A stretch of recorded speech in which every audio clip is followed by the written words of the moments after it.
Hi hello నమస్తే welcome to morning news with RK. ఈరోజు ప్రధాన పత్రికల్లో వచ్చినటువంటి వార్తలు విశ్లేషిద్దాం.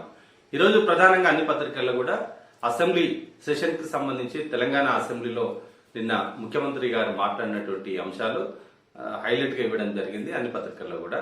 మరొక వైపు బండి సంజయ్ మొదటి విడత పాదయాత్ర నేటితో ముగుస్తుంది. ఉస్నాబాద్ లో ఈ రోజు భారీ బహిరంగ సభతో మొదటి విడత పాదయాత్రను ముగింపు యాత్రను చేపడుతున్నారు, సభను చేపడుతున్నారు. దీనికి ముఖ్య అతిథిగా స్మృతి ఇరానీ గారు, కేంద్ర మంత్రి స్మృతి ఇరానీ గారు ముఖ్య అతిథిగా రాబోతున్నారు. దీనికి సంబంధించినటువంటి వార్త మరొక వైపు. ఇది ఈనాటి పత్రికల్లో ప్రధానంగా వచ్చిన. ముందుగా నమస్తే తెలంగాణ పత్రిక చూద్దాం. తెలంగాణ హరిత నిధి ప్రభుత్వ కృషితో సిద్దిపేట జిల్లా లింగాపూర్ అర్బన్ ఈకో పార్క్ పచ్చదనంతో పరవశింపజేస్తున్న దృశ్యం అంటూ ఒక ఫోటో ఇవ్వడం జరిగింది. తెలంగాణ హరిత నిధి అని. పచ్చదనం కోసం గ్రీన్ ఫండ్ సీఎం ప్రజలందరి భాగస్వామ్యంతో ఏర్పాటు, పర్యావరణం కోసం మహత్తర యత్నం, హరితహారం నిరంతర ప్రక్రియ కొనసాగాలి, విద్యార్థులు మొదలు అందరి భాగస్వామ్యం, నిధి తమదేనని ప్రతి ఒక్కరు భావించాలి. ఇప్పటికే 239 కోట్ల మొక్కలు నాటాం. అడవుల రక్షణకు ప్రపంచంలోనే 3వ అతిపెద్ద ప్రయత్నం తెలంగాణ హరితహారం.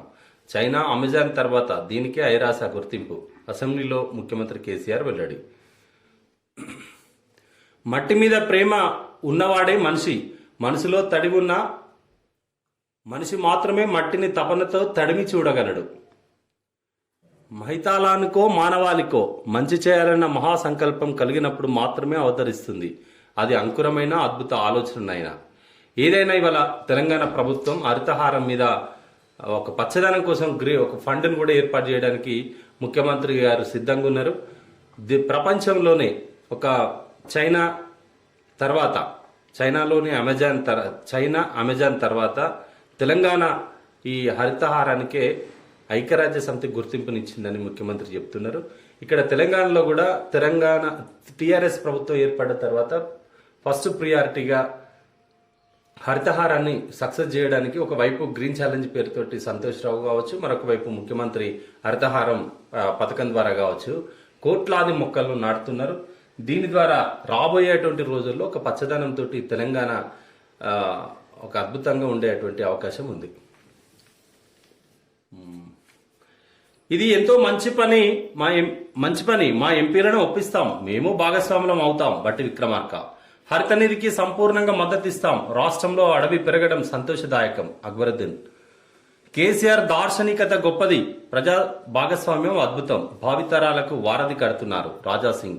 హరిత నిధి ఏర్పాటును మేమంతా స్వాగతిస్తున్నాం. ఉద్యోగుల బాధ్యత మరింత పెరిగింది. ఉద్యోగుల సంఘం నాయకుడు. ప్రతి నెల ప్రజాప్రతినిధుల వేతనాల్లో ఎంపీలు, ఎమ్మెల్సీలు, ఎమ్మెల్యేలు 500 రూపాయలట. జడ్పీ చైర్మన్లు, మున్సిపల్ మేయర్ల దగ్గర నుంచి 100 రూపాయలు. అఖిల భారత సర్వీస్లో ఉండేటువంటి ఐఏఎస్, ఐపీఎస్, ఐఎఫ్ఎస్ అధికారుల నుండి 100 రూపాయలు. రాష్ట్ర ప్రభుత్వ ఉద్యోగుల నుంచి 25 రూపాయలు. ప్రభుత్వ పనులు చేపట్టే సివిల్ తదితర కాంట్రాక్ట్ నిధుల్లో నుంచి 0.1%. నియోజకవర్గ అభివృద్ధి నిధి నుంచి 10%. మున్సిపల్ చైర్మన్లు 10 రూపాయలు. గ్రామ సర్పంచ్, మున్సిపల్ చైర్పర్సన్, ఎంపీపీలు, జడ్పీటీసీలు 50 రూపాయలు. ఎంపీడీసీలు, సర్పంచ్లు, కార్పొరేటర్లు 10 రూపాయలట. ప్రతి రిజిస్ట్రేషన్ నుంచి ఒక 50 రూపాయలు. వ్యాపార సంస్థలు ప్రతి లైసెన్స్ రెన్యువల్కి 1000. ఇంటర్మీడియట్ అడ్మిషన్కి 15. ఇట్లా ప్రతి దానికి దీని గ్రీన్ ఫండ్ కోసం కలెక్ట్ చేస్తున్నారు. దీని ద్వారా అంటే ప్రజల భాగస్వామ్యాన్ని, ఉద్యోగుల భాగస్వామ్యాన్ని కూడా పెంచడం మంచి గుడ్ ఐడియా. ప్రతి నెల 5,000 ఇస్తాం. ఎంపీలు సంతోష్, రంజిత్ రెడ్డి ప్రకటన. ఓకే, ఇది హరితహారానికి సంబంధించిన వార్త. ఇక్కడ నిన్న గెల్లు శ్రీనివాస్ నామినేషన్ వేసిన సందర్భంగా బోయినపల్లి వినోద్ కుమార్, అదేవిధంగా మాజీ మంత్రి పెద్దిరెడ్డి అభ్యర్థి గెల్లు శ్రీనివాస్ రిటర్నింగ్ ఆఫీసర్కి నామినేషన్ పత్రాలు ఇస్తున్నారు. నీతి లేని ఈటల, రీతి లేని రాజేందర్. సర్పంచ్ కాకుండా ఎమ్మెల్యే టికెట్ ఇచ్చింది కేసీఆర్. అలాంటి వ్యక్తిపైనే అనుచిత వ్యాఖ్యల. ఈటలకు పదవులే తప్ప ప్రజలు అవసరం లేదు. రాష్ట్రానికి బీజేపీ ఏం చేసిందో చెప్పి ఓటు అడగాలి. రాజేందర్ పై మండిపడ్డ మంత్రి హరీష్ రావు. గెల్లు శ్రీనివాస్ గెలుపు కోసం చిన్నారి విరాళ. బీజేపీ నేత ఈటెల రాజేందర్కు నీతి లేదు, జాతి లేదు, రీతి లేదని ఆర్థిక మంత్రి హరీష్ రావు మండిపడ్డారు. సీఎం కేసీఆర్ పై ఈటెల చేసిన అనుచిత వ్యాఖ్యలపై తీవ్రంగా విరుచుకుపడ్డారు. శుక్రవారం కమలాపూర్ మండలం బీపల్లిలో నిర్వహించిన ధూమ్ధాంలో ఆయన మాట్లాడుతూ సర్పంచ్గా కూడా గెలవని ఈటెల రాజేందర్కు 6 సార్లు ఎమ్మెల్యే టికెట్ ఇచ్చి 2 సార్లు మంత్రిని చేసిన ఘనత టీఆర్ఎస్ పార్టీదని నిన్న ఈటెల రాజేందర్ విమర్శించినటువంటిది ఒక వార్త. సాగులో సమున్నత శిఖరానికి తెలంగాణ 6.59 వృద్ధి రేటుతో రాష్ట్రానికి 2వ స్థానం. పెద్ద రాష్ట్రాల్లో ఇదే అత్యధిక. అగ్రస్థానంలో త్రిపుర. పెద్ద రాష్ట్రాల్లో ఇదే అత్యధికం. అగ్రస్థానంలో త్రిపుర. తాజా విశ్లేషణ పత్రంలో నీతి ఆయోగ్ వెల్లడి. వ్యవసాయ రంగంలో తెలంగాణ శరవేగంగా పురోగమిస్తున్నది. పంటల వృద్ధి రేటులో ఎవరికి అందనంత ఎత్తులో నిలిచింది. గత 10 ఏళ్లలో 2011 నుంచి 2020 వరకు 6.59% వృద్ధి రేటుతో సాధించి దేశంలోని 2వ స్థానానికి దూసుకెళ్లినట్లు తాజాగా విడుదల చేసిన విశ్లేషణ పత్రంలో నీతి ఆయోగ్ స్పష్టం చేసింది. ఇది సాగులో మన డెవలప్మెంట్ తెలంగాణది. ప్రతి సవాల్ ఒక అవకాశంగా. గన్ని బ్యాగుల కొరత తీర్చే జూట్ మిల్లులు, అధిక ఉత్పత్తుల ప్రాసెసింగ్కు ఆహార జోన్లు, విన్ విన్ పద్ధతిలో ముందుకు సాగుతున్నాం. స్వరాష్ట్రంలో 6.95% పెరిగిన రైతు రాబడి. సమ్మిళిత అభివృద్ధి లక్ష్యంగా అడుగులు. దేశం గర్వించే పాలసీలు అమలు చేస్తున్నాం. కేంద్రం సహాయ నిరాకరణ చేస్తుంది. మండలిలో ఐటీ పరిశ్రమల మంత్రి కేటీఆర్. టాటాలు మాత్రమే కాదు, తాతల నాటి కులవృత్తులు, బీర్లాలు మాత్రమే కాదు, బోర్ల పడ్డ పరిశ్రమలు బాగు చేయాలన్నదే సీఎం కేసీఆర్ ఆలోచన. అందులో భాగంగానే రాష్ట్రంలో సమ్మిళిత అభివృద్ధి వైపు దృష్టి సారించాం. వ్యవసాయం, పరిశ్రమలు, పల్లెలు, పట్టణాలు, ఆహార శుద్ధి, ఐటీ రంగాల్లో సమ్మిళిత వృద్ధిని నమోదు చేస్తున్నాం. టాటాలు మాత్రమే కాదు, తాతల నాటి కులవృత్తులు, బీర్లాలు మాత్రమే కాదు, బోర్ల పడ్డ పరిశ్రమలు. బాగుంది ప్రాస. కొత్త రాష్ట్రంలో ఎదురవుతున్న ప్రతి ఛాలెంజ్ను ఒక అవకాశంగా మలుచుకుంటూ వాటిని సాధిస్తూ వస్తున్నామని ఐటీ పరిశ్రమల మంత్రి కేటీఆర్ అన్నారు. మేము దేశం గర్వించదగ్గ పథకాలను అమలు చేస్తున్నామని, అన్ని రాష్ట్రాలు ఆదర్శంగా తీసుకునే విధానాలు అవలంబిస్తున్నామని చెప్పారు. వ్యవసాయం, పరిశ్రమలు, పల్లెలు, పట్టణాలు, ఆహార శుద్ధి, ఐటీ రంగాల్లో సమ్మిళిత వృద్ధి నమోదు అవుతుందని పేర్కొన్నారు. శుక్రవారం మండలిలో ప్రశ్నోత్తరాల్లో పలువురు సభ్యులు ప్రశ్నలకు కేటీఆర్ సమాధానం ఇచ్చారు. ఐటీ పరిశ్రమల పురోగతిపై స్వల్పకాలిక చర్చలో మంత్రి మాట్లాడుతూ లాక్డౌన్ సమయంలో దేశంలో ఏ రాష్ట్రం చేయని విధంగా ఊరూరా ధాన్యం కొనుగోలు చేశామని, అయితే బెంగాల్, బీహార్ రాష్ట్రాల్లో అధికంగా ఉన్న జూట్ మిల్లులు లాక్డౌన్ కారణంగా మూతపడడంతో గన్ని బ్యాగుల కొరత తీవ్రంగా ఏర్పడిందని తెలిపారు. దీంతో సీఎం కేసీఆర్ వచ్చే ఏడాది కల్లా రాష్ట్రంలో జూట్ మిల్లుల ఏర్పాటు చేయాలని నిర్ణయించారని తెలిపారు. ఇది ఇక్కడ మన దగ్గర ఒక ప్రతి అవకాశాన్ని కూడా ఒక సవాల్గా తీసుకొని ముందుకు పోయేది ఉంటే సక్సెస్ వస్తుంది అనేది కేటీఆర్ యొక్క ఉద్దేశం. ఆర్టీసీలో వేతనాలు 1వ తేదీనే. ఎండీ సజ్జనార్ వెల్లడి. సిబ్బంది హర్షాతిరేకాలు. టీఎస్ఆర్టీసీ జీతాలు శుక్రవారం 1వ తారీఖునే బ్యాంక్ ఖాతాల్లో జమ కావడంతో సిబ్బంది ఖుషీగా ఉన్నారు. గత కొద్ది రోజులుగా టీఎస్ఆర్టీసీలో అన్ని సానుకూల పరిణామాలే కనిపిస్తుండటంతో సంస్థలో పనిచేస్తున్న దాదాపు 49,000 మంది ఉద్యోగుల్లో నూతన ఉత్సాహం కనిపిస్తుంది. కొత్తగా బాధ్యతలు చేపట్టిన ఎండీ వీసీ సజ్జనార్ ఓవైపు సంస్థ పురోగతితో పాటు ఆర్టీసీ సిబ్బంది సంక్షేమానికి చర్యలు తీసుకుంటున్నట్లు తెలిపారు.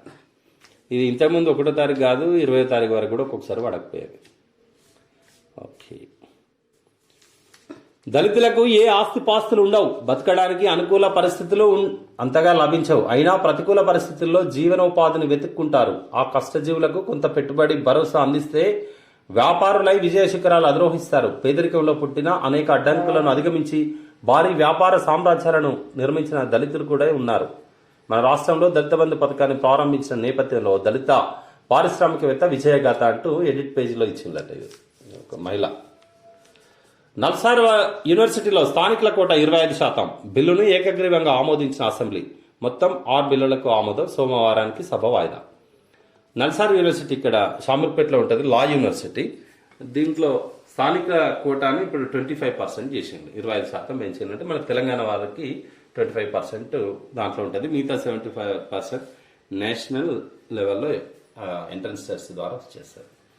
అర్చకుల వేతనాలకు 30 కోట్లు విడుదలట. ఓకే, అర్చకులకు 30 కోట్లు విడుదల చేసింది. ఇది నమస్తే తెలంగాణ పత్రికలో ఉన్నటువంటి వార్తలు. ఇప్పుడు ఈనాడు చూద్దాం. ఈనాడులో ప్రధాన ఈరోజు బ్యానర్ ఐటమ్ గా పోడుపై ప్రధానిని కలుద్దాం, అఖిలపక్షం ఆధ్వర్యంలో వెళ్దాం, తెలంగాణ హరిత నిధి ఏర్పాటు, శాసనసభలో సీఎం కేసీఆర్ వెల్లడి, ఏపీలో కలిసిన 5 గ్రామాలపైన కీలక వ్యాఖ్య. తెలంగాణలో పోడు భూముల సమస్యకు పరిష్కారం లభించాల్సిన అవసరం ఉందని ముఖ్యమంత్రి కేసీఆర్ స్పష్టం చేశారు. ఈ విషయంపై మంత్రి సత్యవతి రాథోడ్ నేతృత్వంలో ఏర్పాటైన ఉపసంఘం నివేదిక ఇచ్చిన తర్వాత స్పష్టత వస్తుందన్నారు. అనంతరం అఖిలపక్షం ఆధ్వర్యంలో అవసరమైతే ప్రధాని కలిసి విజ్ఞప్తి చేద్దామని ప్రకటించారు. గోబీ ఎడారిలో great green wall of China పేరిట ప్రపంచంలోనే అతిపెద్ద బృహత్ యజ్ఞం జరుగుతుంది. బ్రెజిల్లో అమెజాన్ అడవుల పరిరక్షణ కోసం మరో భారీ ప్రయత్నం చేస్తున్నారు. తర్వాత 3వ అతిపెద్ద ప్రయత్నంగా తెలంగాణ హరితహారం అని ఐక్యరాజ్య సమితి కితాబు ఇచ్చింది. వావ్. ఏకగ్రీవ పంచాయతీలకు ప్రోత్సాహక నిధులు ఇస్తామని మా పార్టీ ఎక్కడా చెప్పలేదు. పంచాయతీలకు రావాల్సిన నిధులను రాష్ట్ర ఖజానాకు రప్పించి అక్కడి నుంచి టెన్షన్ గా నెలవారీగా విడుదల చేస్తున్నాం. సెప్టెంబర్ నిధులను కూడా విడుదల చేశాం. 60వ నంబర్ జీవోను జారీ చేశాం. ఆ జీవో నిధుల మళ్లింపున కాదు, పంచాయతీలన్నిటికీ సమన్యాయం చేసేందుకే. పర్యాటకులను మోసగిస్తే ఏడాది జైలు, సభలో బిల్లు. మంచి బిల్లు పెట్టిండు. అఖిలపక్షం ఆధ్వర్యంలో ఈ పోడు సమస్య ఇవాళ తెలంగాణలో చాలా పెద్దగా ఉంది. ఆదిలాబాద్, ఖమ్మం లాంటి ఈ ప్రాంతాల్లో ఎక్కువ ఈ పోడు వ్యవసాయం ఎక్కువ జరుగుతుంటది. అక్కడ అడవిలో ఉన్నటువంటి గిరిజనులు కావచ్చు, గోండులు కావచ్చు, ఈ పోడు వ్యవసాయం చేస్తున్నటువంటి సందర్భంలో ఈ మన ఫారెస్ట్ డిపార్ట్మెంట్ వరకును వీరికి ప్రతి సంవత్సరంలో పంటలు ప్రారంభించే సమయంలో వీరు ఆపుతుంటారు, వాళ్ళు వచ్చి కొడుతుంటారు. కేసులు, కొట్టుకోవడాలు, అటవీ శాఖ అధికారులపై గిరిజనుల దాడులు, ఆదివాసీల దాడులు, దీనికి ఒక శాశ్వతమైనటువంటి పరిష్కారం చూపెట్టాల్సిన బాధ్యత ప్రభుత్వాన్ని ఉంది. అయితే ఇక్కడ సమస్య ఒక స్టేట్ పరిధిలోనే లేదు. అటవీ శాఖ మొత్తం భూములకు సంబంధించిన పరిరక్షణ అంతా కేంద్రం పరిధిలో ఉంటది, రాష్ట్ర ప్రభుత్వ పరిధిలో పూర్తిగా ఉండదు. కాబట్టి ఇది ఒక పెద్ద సమస్య అయిపోయింది. సమస్య తేల్చకపోవడానికి ఒక కారణం. కాబట్టి ఇది ప్రధాని కలిసి ఎక్కడైతే ఏ వ్యవసాయం అయితే పోడు వ్యవసాయం జరుగుతుందో ఆ వ్యవసాయం చేసుకుంటున్నటువంటి ఆదివాసీలకు, గిరిజనులకు ఖచ్చితంగా ఆ భూములు ఇవ్వాల్సిందే. వారికి ఉన్నటువంటి చట్టాలను పరిరక్షించాలి. వారు చేసుకునే కాడ వీళ్ళు పోయి అధికారులు పోయి చెట్లు నాటుతారు, పంచాయతీ స్టార్ట్ అవుతుంది. ఓకే, ముఖ్యమంత్రి గారు దీనికి శాశ్వత పరిష్కారం చూపెట్టే దిశగా ప్రయత్నాలు చేస్తున్నారు. అహింసే నవప్రపంచ సూత్రం, గాంధీజీ గాంధీపై విదేశాల్లో విస్తృత అధ్యయనం, మహాత్ముడు తాను ఆచరించేవే ఇతరులకు చెప్పేవారు. ఈనాడు ముఖాముఖిలో కొలంబియా యూనివర్సిటీ ప్రొఫెసర్ కరుణ మంతెన. అహింసే నవప్రపంచ సూత్రం, గాంధీజీపై విదేశాల్లో విస్తృతంగా అధ్యయనం జరుగుతుందట. ఇవాళ మహాత్మా గాంధీ జయంతి. తెలుగు ప్రజలందరికీ కూడా మహాత్మా గాంధీ జయంతి శుభాకాంక్షలు. నేడు సంజయ్ పాదయాత్ర ముగింపు, హుస్నాబాద్ లో రోడ్ షో, బహిరంగ సభ, హాజరవుతున్న కేంద్ర మంత్రి స్మృతి ఇరానీ. మొదటి విడత ప్రజా సంగ్రామ యాత్ర ఈ రోజు హుస్నాబాద్ లో ముగింపు పలుకుతా ఉన్నారు. దీనికి ముఖ్య అతిథిగా కేంద్ర మంత్రి స్మృతి ఇరానీ వస్తున్నారు. నేటి నుంచి విద్యార్థి నిరుద్యోగ జన సైరన్, అంతా కలిసి రావాలని రేవంత్ రెడ్డి విజ్ఞప్తి. నేటి నుంచి ఈ విద్యార్థి నిరుద్యోగ జన సైరన్ పేరుతో రేవంత్ రెడ్డి మళ్ళీ ప్రజల్లోకి వెళ్ళడానికి ఒక కార్యక్రమాన్ని తీసుకున్నారు. దీనికి అందరూ కలిసి రావాలని కూడా కోరుతున్నారు.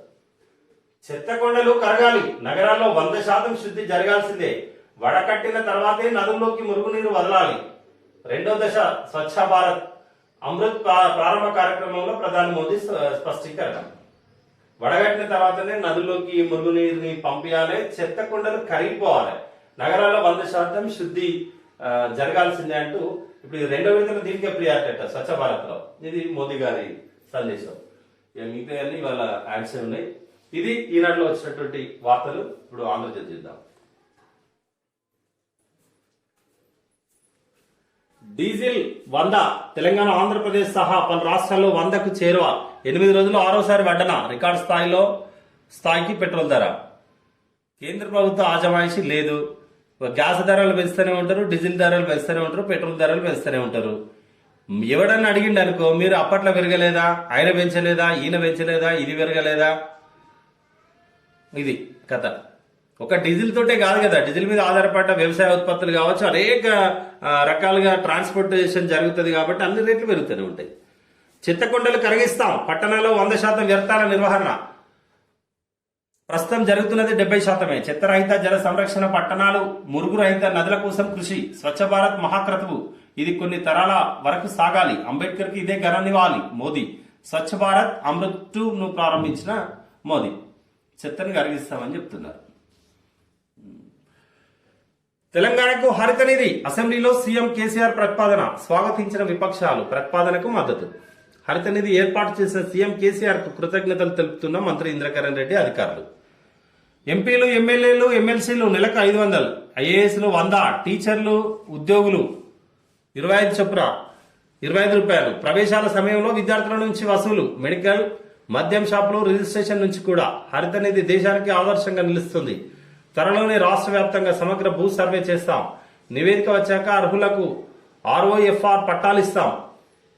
ROFR చట్టంకు గడువు పెంచాలంటూ అసెంబ్లీలో తీర్మానం. ప్రధాని వద్దకు అఖిలపక్షం. గిరిజనులపై దాడులొద్దని అధికారులను ఆదేశించా. లంబాడాలో గుత్తికోయల సమస్య పరిష్కార బాధ్యత చీఫ్ సెక్రటరీకి. అసెంబ్లీలో ముఖ్యమంత్రి కేసీఆర్.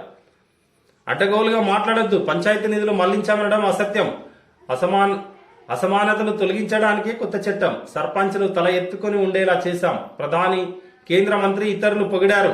కాంగ్రెస్ హయాంలో కూనరిల్లిన పంచాయతీలు. గ్రామాలకు వెళ్దాం, వస్తారా సీఎం కేసీఆర్.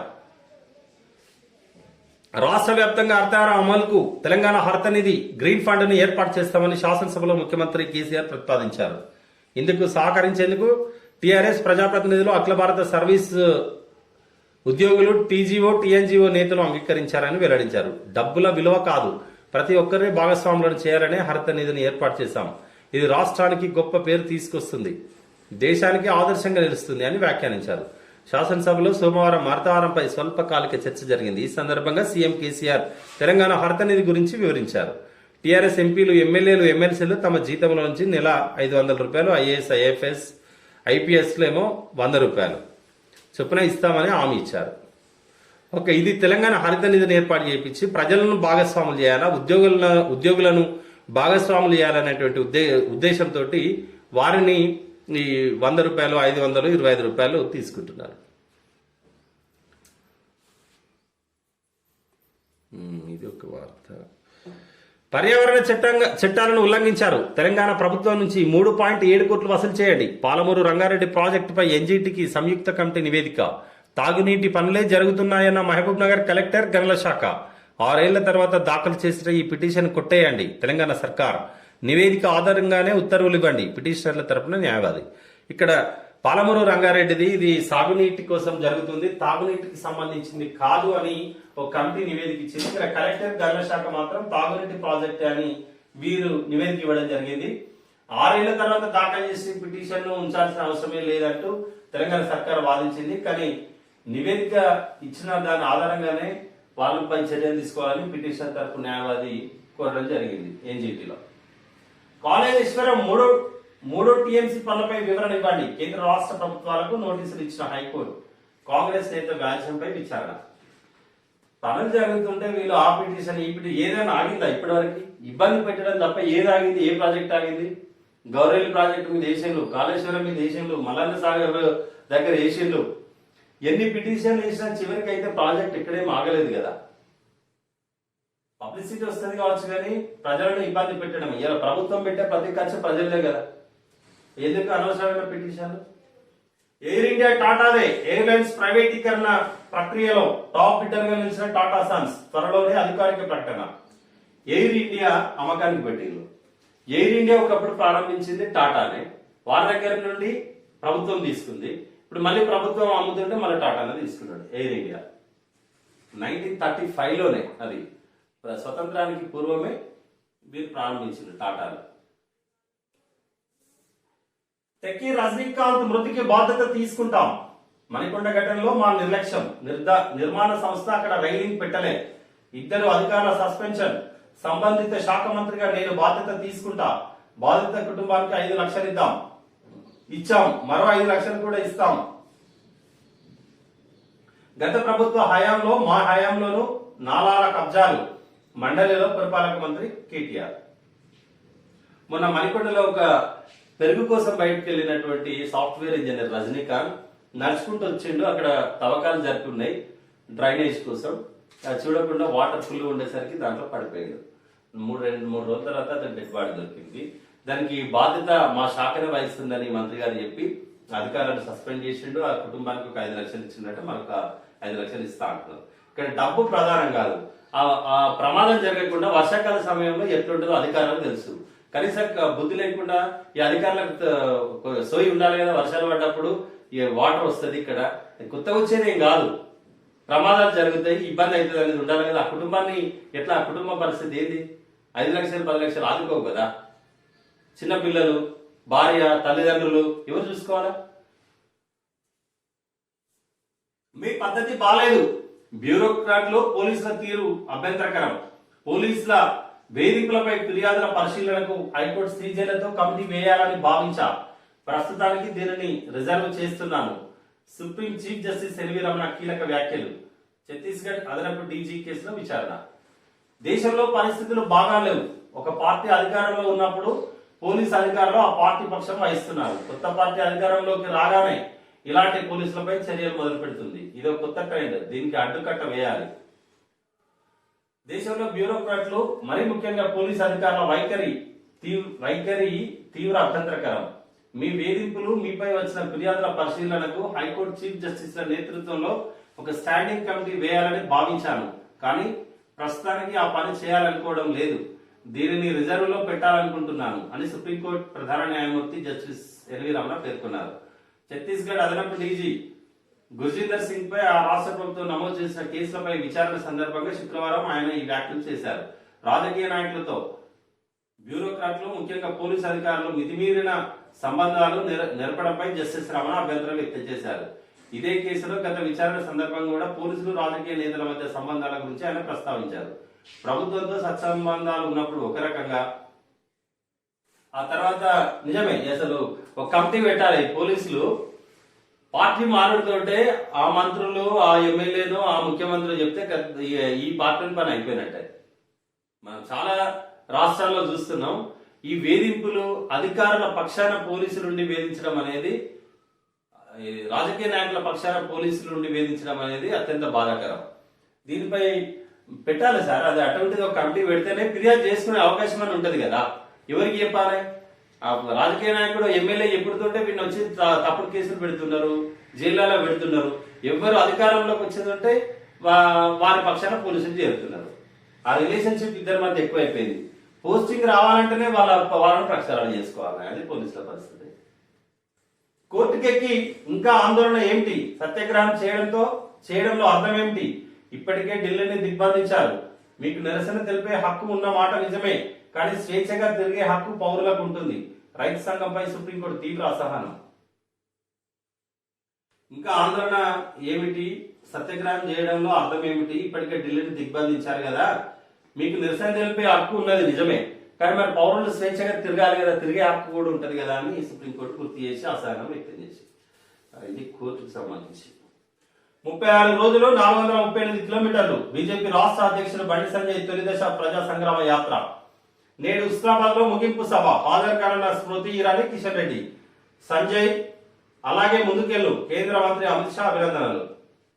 బీజేపీ రాష్ట్ర అధ్యక్షుడు ఎంపీ బండి సంజయ్ కుమార్ చేపట్టిన తొలిదశ ప్రజా సంగ్రామ యాత్ర ముగింపు సభ శనివారం సిద్దిపేట జిల్లా ఉస్మానాబాద్ పట్టణంలో జరగనుంది. ఈ సందర్భంగా రోడ్ షోను నిర్వహించనున్నారు. పట్టణం అంతా తోరణాలు, ఫ్లెక్సీలతో కాషాయమయంగా మారింది. శనివారానికి పాదయాత్ర చేపట్టి 36 రోజులు కాగా 438 కిలోమీటర్ల మేరకు యాత్ర పూర్తవుతుంది. దాదాపు 1,00,000 మందితో సభ నిర్వహించేలా ఏర్పాటు చేస్తున్నారు. కేంద్ర మంత్రులు స్మృతి ఇరానీ, కిషన్ రెడ్డి తదితరులు ఈ సభకు హాజరు కానున్నారు. ఇది బండి సంజయ్ యాత్ర చేపట్టి ఈ రోజు ఉస్మానాబాద్ లో ముగింపు యాత్ర. సినిమాలు, రాజకీయాలు వేర్వేరు, మీరు ఇబ్బంది పడొద్దు, మీ పని చేసుకోండి, నిర్మాతలకు స్పష్టం చేసిన పవన్ కళ్యాణ్. ఏపీ మంత్రి పేర్ని నానిని కలిసిన మర్నాడే జనసేన అధిపతిని కలిసిన నిర్మాతలు. ఇద్దరిని ప్రసన్నం చేసుకునేందుకే ప్రదక్షిణలు. పోసానిపై చర్యలు తీసుకుంటామని ప్రతిపాదన. అలాంటివి ఏమీ వద్దని వారించిన పవర్ స్టార్. దేవుడు అనేవాడుంటే పోసాని చావు ఎంత భయంకరంగా ఉంటుందో బండ్ల గణేష్. మా ఎన్నికల్లో ప్రకాష్ రాజ్ గెలిస్తే ఆయనకు నా సమస్యలు చెప్పుకుంటా పూనం కౌర్. నిన్న ఈ నిర్మాతలు పవన్ కళ్యాణ్ కూడా కలిసిండు. అంతకుముందు ఆంధ్రప్రదేశ్ మంత్రిని పేర్ని నాని కలిసిండు. ఇద్దరు మేనేజ్ చేస్తున్నారు. వాళ్ళు ఏం చేస్తారు, వాళ్ళ బిజినెస్ వాళ్ళకి. మీ పని మీరు చేసుకొని రాజకీయాలు వేరు సినిమాలు వేరు అంటే పవన్ కళ్యాణ్ చెప్పిండట. మా ఎన్నికల్లో ప్రకాష్ రాజ్ గెలిస్తే సమస్యలు చెప్పుకుంటా పూనం కౌర్. ఈమె గురించి సపరేట్ ఎందుకు చెప్పిండు మరి? దేవుడు అనేవాడు ఉంటే పూసాని చావు ఎంత భయంకరంగా ఉంటుందో బర్ల గణేష్. ఈయన కూడా మా ఎన్నికల నుంచి తప్పుకొని సపోర్ట్ చేస్తున్నాడు. తెలంగాణ అకాడమీ డైరెక్టర్ పై బదిలీ వేటు, దేవసేనకు బాధ్యతల అప్పగింత, ఎఫ్డీల గోల్మాల్ పై ప్రభుత్వ నిర్ణయం, కుంభకోణంలో AP mercantile credit society chairman మరో 2 అధికారులు అరెస్ట్.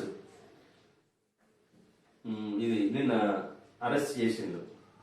సుమారు 60 కోట్లు ఫిక్స్డ్ డిపాజిట్లను బ్యాంక్ అధికారులు అకాడమీ అధికారులు కలిపి గోల్మాల్ చేసిండు. దీనికి ప్రభుత్వం ఒక కమిటీ చేసింది. ఆల్రెడీ పోలీసులు అరెస్ట్ కూడా ప్రారంభించారు. కాంగ్రెస్ అభ్యర్థిగా బల్మూర్, హుజురాబాద్ బరిలో ఎన్ఎస్సిఐ అధ్యక్షుడు వెంకట్ ఖరారు చేసిన టిపిసిసి నేడు ప్రకటించే అవకాశం.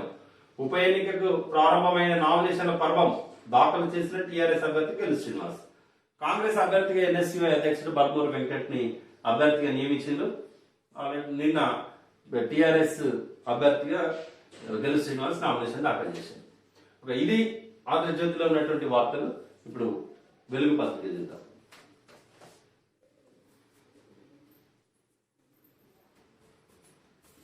కొత్త పోడు ఒప్పుకోం, పాత వాళ్లకు కొన్ని హక్కులే ఉంటాయి. సీఎం పోడు భూములపై ఢిల్లీకి అఖిలపక్షాన్ని తీసుకుపోతా, హరితహారానికి 6,556 కోట్లు ఖర్చు చేసడం, గ్రీనరీలో ప్రపంచంలోనే 3rd ప్లేస్ లో మన రాష్ట్రం, త్వరలో భూముల సర్వే, అసైన్డ్ భూములు లాక్కోవడం మా విధానం కాదు, అసెంబ్లీలో వెల్లడించిన కేసీఆర్. అటవీ భూముల్లో కొత్త పోడు సాగుకు ఒప్పుకోమని కేసీఆర్ స్పష్టం చేశారు. ఇప్పటివరకు సాగు చేసుకుంటున్న వాళ్లకు స్వల్ప హక్కులు మాత్రమే ఉంటాయన్నారు. పోడు భూముల సమస్యపై ఢిల్లీకి అఖిలపక్షాన్ని తీసుకువెళ్తారని ఆయన ప్రకటించారు. కేంద్ర అటవీ మంత్రిత్వ శాఖ 2005ను కటాఫ్ గా పెట్టి పోడు భూములపై హక్కులు కల్పిస్తుందని, ఈ కటాఫ్ డేట్ ను మార్చితేనే గిరిజనులకు హక్కులు కల్పించడం సాధ్యమవుతుందన్నారు. 2005 నాటికి పోడు చేసుకుంటున్న 96,676 మంది రైతులకు 3.85 లక్షల ఎకరాలకు ROFR పట్టాలు ఇచ్చారని, ఆ తర్వాత ఇంకో 6 లక్షలకు పైగా ఎకరాల్లో పోడు చేసినట్టుగా మంత్రి సత్యవతి రాథోడ్ ఆధ్వర్యంలోని సబ్ కమిటీ పరిశీలనలో తేలిందని చెప్పారు. ఈ అసెంబ్లీ సమావేశాల్లోనే ఆ వివరాలు సభ ముందుంచి తీర్మానం చేస్తామన్నారు. హరితహారంపై శుక్రవారం అసెంబ్లీలో షార్ట్ డిస్కషన్ కు సీఎం కేసీఆర్ సమాధానం ఇచ్చారు. ఇకపై పోడు చేసుకునే వారికి అవకాశం ఇవ్వకుండా కట్టడి చేయాల్సి ఉందని పేర్కొన్నారు. కట్ ఆఫ్ తేదీని కేంద్ర ప్రభుత్వం మార్చేలా చూడడానికి అన్ని పార్టీల ప్రతినిధి బృందాన్ని ప్రధాని వద్దకు తీసుకెళ్లారు. 2005 నాటికి ఎంతమంది అయితే రైతులు చేసుకుంటున్నారో వారికి మాత్రమే 3.85 లక్షల ఎకరాలకు పట్టాలు ఇచ్చేది. ఆ తర్వాత కొత్తగా చేసుకోవడానికి వీల్లేదు కాబట్టి దాన్ని కాపాడాల్సిన బాధ్యత ప్రభుత్వాన్ని. అయితే దాన్ని ఆ కట్ ఆఫ్ డేట్ ను మార్చడానికి ప్రధాని దగ్గరికి అఖిలపక్షాన్ని తీసుకుపోతా అన్నారు. ఓకే, పంచాయతీ లేదు. సర్పంచ్లు మస్తు హ్యాపీగా ఉన్నారు. దేశంలోనే తెలంగాణ సర్పంచ్లను అత్యంత గర్వంగా తలెత్తుకునేలా చేసినాం. ఇప్పుడే సర్పంచ్లు సంతోషంగా ఉన్నారు. రాష్ట్రంలోని గ్రామాలను చూసి పొరుగు రాష్ట్రాలు ఆశ్చర్యపోతున్నాయి. నిజమైన అభివృద్ధి తెలంగాణ గ్రామంలోనే కనిపిస్తుంది. తెలంగాణకు దరిదాపులో దేశంలోని ఏ రాష్ట్రం లేదు. కేంద్ర ప్రభుత్వం నుంచి మన గ్రామాలకు ఎన్నో అవార్డులు కూడా వచ్చినాయి. సర్పంచ్లకు బిల్లుల వసూళ్ల సమస్య కూడా లేదు. ప్రతిపక్ష సభ్యులు మాట్లాడే తీరు చూస్తుంటే ఎక్కడ సర్పంచ్లు లేనిపోని భయానికి ఆందోళనకు గురవుతారని అనిపిస్తుంది. ఒక దిక్కేమో సర్పంచ్లు అప్పలపాలై చనిపోతున్నారని మరి వాళ్ళు చెప్తున్నారు, వాళ్ళ బిల్లులు వస్తలేవు అది ఇదని. ఇక్కడేమో మంచిగా ఉన్నారని ముఖ్యమంత్రి చెప్తున్నారు. చేసిన పనులకు బిల్లులు రాక సర్పంచ్లు అప్పలపాలవుతున్నారు. ఒకరిద్దరు ఆత్మహత్యలు చేసుకున్నారు. పంచాయతీలకు గ్రనైట్, ఇసుక క్రషర్ల సీవరేజ్ సొమ్ము ఇవ్వట్లే. ఉపాధి హామీ పథకం కింద కేంద్రం నుంచి వచ్చిన 15,000 కోట్లు దారి మల్లాయా లేదా? పంచాయతీలకు కేంద్రం రాష్ట్రం 2 నిధులు ఇస్తున్నామని చెబుతున్నాయి. రాష్ట్రం కేంద్రం నిధులెన్ని, ప్రభుత్వం ఎన్నో స్పష్టం చేయాలి. ఈ మాట అడిగినందుకు మైక్ కట్ చేస్తున్నారు. సమస్యలపై మాట్లాడితే అంత ఉలికిపాటు ఎందుకు? కాంగ్రెస్ ఎమ్మెల్యే సీతక్క. సర్పంచ్లకు చాలా సమస్యలు అని సర్పంచ్లు చెప్తున్నారు. మరి ముఖ్యమంత్రి గారేమో బాగానే పంపిస్తున్నామంటున్నారు. ఏకగ్రీవ పంచాయతీలకు నజరానా ఇస్తామని చెప్పలే, అది మా పాలసీలోనే లేదు సీఎం కేసీఆర్. ఫీల్డ్ అసిస్టెంట్లు కూడా దినసరి కూలీలే, వాళ్ళు ఎక్కువగా ఊహించుకున్నారు. ఏది పడితే అది అడగొద్దని ప్రతిపక్షాలపై ఫైర్. ఏకగ్రీవ పంచాయతీలకు ప్రోత్సాహకాలు ఇస్తామని తమ ప్రభుత్వం ఎక్కడ చెప్పలేదని, యాక్ట్లో కూడా పెట్టలేదని సీఎం కేసీఆర్ అన్నారు. రాష్ట్రంలో గ్రామ పంచాయతీలకు వెళ్లాల్సిన ఫండ్ దారి మల్లాయనే ఆరోపణ పూర్తిగా సత్యదూరం అని పేర్కొన్నారు. అడ్డగోలుగా మాట్లాడడం సరికాదని కాంగ్రెస్ సభ్యులను ఉద్దేశించి మండిపడ్డారు. అసెంబ్లీలో క్వశ్చన్ అవర్ లో కాంగ్రెస్ సభ్యులు లేవనెత్తిన అంశాలపై సీఎం మాట్లాడారు. ఏకగ్రీవంగా ఎన్నికైన గ్రామ పంచాయతీలకు రాష్ట్ర ప్రభుత్వం 10 లక్షల రూపాయల ప్రోత్సాహకం ఇస్తున్నది. నేను ఎమ్మెల్యేగా నా నియోజకవర్గంలో ఏకగ్రీవ గ్రామ పంచాయతీలకు ఎమ్మెల్యే నిధుల నుంచి 15 లక్షలు ఇస్తా. ఇట్లా మొత్తం 25 లక్షలు వస్తాయి. ఏకగ్రీవం అయిన మరుక్షణమే మీ ఖాతాలో 25 లక్షలు పడ్డట్టే. 2019 జనవరి 3న సిరిసిల్లలో కేటీఆర్. ఎప్పుడు చేసినా ధైర్యంగా చేస్తాం, ఆషామాషిగా అలవోకగా చేయం. ఏది అంటామో అదే గ్యారంటీగా చేస్తాం, వెనక్కి పోం. అది మా ఆచరణలో ఉంది. ఏకగ్రీవమైన గ్రామ పంచాయతీలకు ప్రోత్సాహకాలు ఇస్తామని ఎక్కడ చెప్పలేదు, మా పాలసీలోనే లేదు, కొత్త యాక్ట్లో కూడా లేదు. అడిగే హక్కు ఉందని ప్రతిపక్షాలు ఏది పడితే అది అడగొద్దు, కేసీఆర్ అసెంబ్లీలో అన్నారు. ఇంతకుముందు ఇచ్చేది, అంటే తెలంగాణ ప్రభుత్వం వచ్చినాక లేదు కానీ ఇంతకుముందు ఇచ్చేది. పోస్టుల భర్తీ ఎప్పుడు? పరీక్షలు రాసి 4 ఏళ్లైన ప్రభుత్వం ఫైనల్ రిజల్ట్ ఇవ్వకపోవడానికి నిరసనగా గురుకుల పీఈటీ అభ్యర్థులు శుక్రవారం అసెంబ్లీ ముట్టడికి ప్రయత్నించారు. అసెంబ్లీలోకి చొచ్చుకుపోతుండగా పోలీసులు వారిని అడ్డుకున్నారు. దీంతో వారు ఫ్యామిలీ మెంబర్స్, చిన్నపిల్లలతో కలిసి రోడ్డుపైనే కూర్చొని నిరసన తెలిపారు. గురుకుల పీఈటీ పరీక్షలు రాసి చాలా రోజులు అవుతుంది, ఇంకా వారి రిజల్ట్స్ రాలేదంటూ చలో అసెంబ్లీ పెట్టిండ్రు ప్రోగ్రామ్.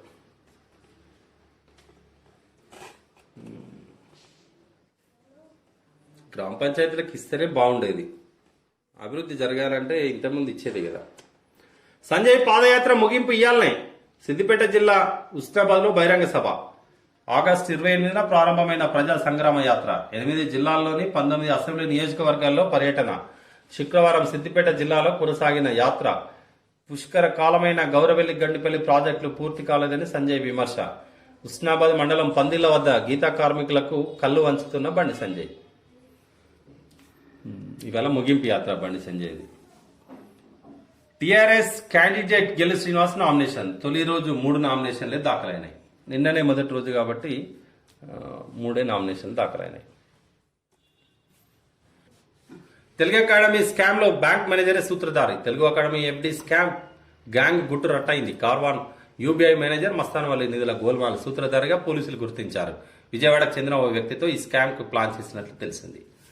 మరొక వార్త. టాటా చేతికే ఎయిర్ ఇండియా. అప్ల ఊబిలో కూరుకుపోయిన ఎయిర్ ఇండియాను టాటా గ్రూపే చేజిక్కించుకుంది. అయితే కేంద్ర హోంమంత్రి అమిత్ షా నాయకత్వంలోని మినిస్టర్ల గ్రూప్ ఈ ప్రపోజల్ కు ఫైనల్ అప్రూవల్ ఇవ్వాల్సి ఉంటుందని తెలుస్తుంది. ఢిల్లీ గొంతు నొక్కారు. దేశ రాజధాని ఢిల్లీలోని జంతర్ మంతర్లో సత్యాగ్రహం నిర్వహించేందుకు కిసాన్ మహా పంచాయత్ పర్మిషన్ అడగడంపై సుప్రీంకోర్టు సీరియస్ అయింది. మొత్తం సిటీ గొంతు నొక్కారని, ఇప్పుడు సిటీలోకి వచ్చి ఆందోళనలు చేస్తామని చెబుతున్నారని మండిపడింది. రైతులపై సుప్రీంకోర్టు మండిపడ్డటువంటి ఒక వార్త. 4-5% మందికే సర్కారు కొలువులు వస్తాయి. రాష్ట్ర జనాభాలో ఉద్యోగులు 2.5%. మనోళ్లు ఒళ్ళు వంచి కష్టపడరని బిల్డర్స్ అంటున్నారు మంత్రి కేటీఆర్. రేట్లు పెరగడం అభివృద్ధిలో ఒక భాగం. హైదరాబాద్ లో రోడ్లపై గుంతలు చాలా తగ్గినాయి. వ్యవసాయాన్ని దేశం ఆశ్చర్యపోయేలా అభివృద్ధి చేశామని వ్యాఖ్య. అప్పు అనే మాటే శుద్ధ తప్పట. తెచ్చిన ప్రతి పైసాను అభివృద్ధికి ఖర్చు చేశాము. అప్పు అనే మాట శుద్ధ తప్పు. రాష్ట్రంలో 17,300 పరిశ్రమల ఏర్పాటుకు దరఖాస్తులు వచ్చాయి. అందులో 13,000 పరిశ్రమలు ప్రారంభమయ్యాయి. 2014లో 1.12 లక్షల తలసరి ఆదాయం ఉండగా 2020లో 2.57 లక్షలకు పెరిగింది. రాష్ట్రంలో జిఎస్డిపి కూడా డబుల్ అయింది. టీ ప్రాయిడ్ స్కీమ్ ద్వారా 24,426 మందికి ఎస్సీలకు, 21,440 మంది ఎస్టీలకు రాయితీలు కల్పించాం. 4-5% జనాభాకు మించి ప్రభుత్వ ఉద్యోగాలు రావని తెలంగాణలోనే కాదు ప్రపంచమంతా ఇట్లనే ఉంటుందని మంత్రి కేటీఆర్ అన్నారు. ప్రపంచంలో ఎక్కడ ప్రభుత్వ రంగంలో డైరెక్ట్ గా కానీ ప్రభుత్వ రంగ సంస్థల్లో పరోక్షంగా కానీ 4-5% జనాభాకు మించి ఉద్యోగాలు రావు. ఉదాహరణకు తెలంగాణ జనాభా 4 కోట్లు, ప్రభుత్వ ఉద్యోగులు 8 లక్షల నుంచి 9 లక్షల మంది ఉంటారు. అంటే 2.5% ఉన్నట్లు. మిగతా 97.5% జనాభా ఏం చేయాలి? రైతులు, ఇతర రైతులు ఇతరితర పోగా మిగతా వారందరికీ ప్రైవేట్ రంగం పెట్టుబడులను ఆకర్షించడం తప్ప వేరే మార్గం లేదు. ఇది ఒక్క తెలంగాణలోనే కాదు, కేరళ, చైనా ఎక్కడైనా ఇట్లనే ఉంటుందని పేర్కొన్నారు. పరిశ్రమల్లో స్థానికులకు రిజర్వేషన్లపై గందరగోళం ఉందన్నారు. రాష్ట్రంలో మూతపడిన పరిశ్రమలను తెరిచేందుకు ప్రయత్నిస్తున్నామన్నారు. శుక్రవారం శాసన మండలిలో ఇండస్ట్రీస్ పై షార్ట్ డిస్కషన్ జరిగింది. ఈ సందర్భంగా సభ్యులు లేవనెత్తిన పలు అంశాలపై మంత్రి కేటీఆర్ సమాధానం ఇచ్చారు. 1,00,000 కోట్లతో కాళేశ్వరం ప్రాజెక్టు కడితే ఒక్క ఏడాదిలోనే 4 లక్షల కోట్ల విలువైన ధాన్యం చేతికి వచ్చిందని కేటీఆర్ అన్నారు. రేట్లు పెరగడం అనేది అభివృద్ధిలో ఒక భాగమని చెప్పారు. మిషన్ భగీరథ పథకం అమల్లో 98% సక్సెస్ అయ్యామని కేటీఆర్ చెప్పారు. అంతేలే, మరి ఇప్పుడు అందరికీ ప్రభుత్వ ఉద్యోగాలు అయితే రావు. ప్రపంచం ఎట్లుందో ఇక్కడ కూడా గట్లనే ఉంటుంది. కాళేశ్వరం 3వ టీఎంసీకి పర్మిషన్ లేకుండా పనులు చేస్తున్నారు. నిర్మాణాలు ఆపేలా మధ్యంతర ఉత్తర్వులు ఇవ్వండి. హైకోర్టులో పిల్ దాఖలు. కేంద్ర రాష్ట్ర ప్రభుత్వాలకు నోటీసులు ఇచ్చిన బెంచ్. కాళేశ్వరం 3వ టీఎంసీకి పర్మిషన్ లేకుండా పనులు చేస్తున్నారని చెప్పి తొగుట గ్రామస్తుడు చెరుకు శ్రీనివాసరెడ్డి, అంటే ఈయన పోయినసారి కాంగ్రెస్ నుండి పోటీ చేసిన ఆయన అనుకుంటా, చెరుకు ముత్యంరెడ్డి కొడుకేనా, ఈ పిల్లు దాఖలు చేసిండట. దీనికి నోటీసులు ఇచ్చిండు. చట్ట వ్యతిరేకంగా ఎలాంటి అనుమతులు లేకుండా 3వ టీఎంసీ కోసం పనులు చేస్తుందని హైకోర్టులో పిల్ దాఖలైంది. సిద్దిపేట జిల్లా తొగుట గ్రామస్తుడు చెరుకు శ్రీనివాసరెడ్డి దాఖలు చేసిన ఈ పిల్లను జడ్జిలు షమీం అఖ్తర్, జస్టిస్ కె లక్ష్మణులతో కూడిన బెంచ్ శుక్రవారం విచారించింది. ఇది ఒకటి. ఇక్కడ సర్కార్ కొలువులు వస్తలేవని కేటీఆర్ గారు చెప్తున్నారు. ఇక్కడనేమో రాసినటువంటి పరీక్షలకు రిజల్ట్లు ఇస్తలేరు అన్నారు. కనీసం ఇవ్వండి. కొత్తగా ఇప్పుడు ఇంకో పర్సంటేజ్ పెంచమని అడగట్లేదు, కానీ ఏ ఉద్యోగాల కోసం అయితే రాత పరీక్షలు నిర్వహించిందో వాటిని రిలీజ్ చేయొచ్చు కదా. ఇప్పుడు డిఎస్సి ఉంది, మన తెలంగాణ ప్రభుత్వం వచ్చినప్పటి నుండి ఇంతవరకు డిఎస్సి రాలేదు. దానిపై కూడా బిఎడ్ చేసి, డిఎడ్ చేసి, ఎంఏడ్ చేసి చాలా మంది ఉన్నారు. ఇలాంటి వారికి అవకాశం ఇవ్వాల్సి ఉంటుంది కదా సార్. ఇది ఈనాటి పత్రికల్లో వచ్చినటువంటి ప్రధాన వార్తలు. మా వీడియో మీకు నచ్చినట్టయితే లైక్ చేయండి, షేర్ చేయండి, మా ఛానల్ని సబ్స్క్రైబ్ చేయండి. Thank you.